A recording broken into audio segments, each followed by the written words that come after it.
होते.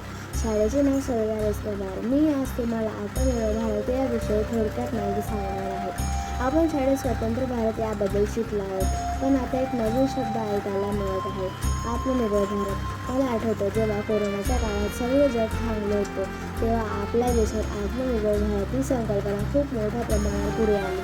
याचा अर्थ काय हे मला सुरुवातीला कळलं नव्हतं, पण हळूहळू मी ते समजू लागली.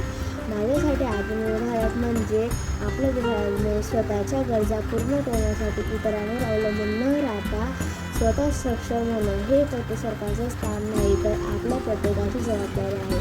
पूर्वी आपण अनेक गोष्टींसाठी दुसऱ्या देशावर अवलंबून होतो. उदाहरणार्थ काही खेळणी, इलेक्ट्रॉनिक वस्तू किंवा अगदी औषधसुद्धा बाहेरून मागवावी लागत होती.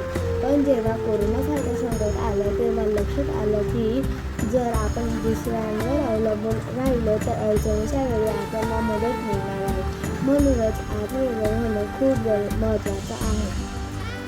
आत्मनिर्भर भारत म्हणजे केवळ आर्थिक स्वयंपूर्णता नाही, तर आरोग्य, शिक्षण, संरक्षण सर्व क्षेत्रामध्ये देशाला आत्मनिर्भर बनवणे. उदाहरणार्थ कोविड-19 साथीच्या काळात भारताने स्वतः लस विकसित केली आणि ती जगाला पुरवली.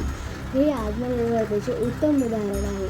आपल्या क्षमतांवर विश्वास ठेवून स्थानिक उत्पादनांना प्रोत्साहन देऊन आणि नवतंत्रज्ञानाला वेगाने वाटचाल करत आहे. हे अभियान भारताला जागतिक स्तरावर एक मजबूत आणि स्वावलंबी राष्ट्र म्हणून स्थापित करण्यास मदत करेल. निष्कर्ष: आत्मनिर्भर भारत हे केवळ योजना नाही, तर एक राष्ट्रीय संकल्प आहे. प्रत्येक भारतीयाने स्वदेशाचा स्वीकार आणि स्वावलंबनाचा मार्ग अंगीकारला तर नक्कीच भारत पुन्हा एकदा विश्वगुरू म्हणून ओळखला जाईल. धन्यवाद.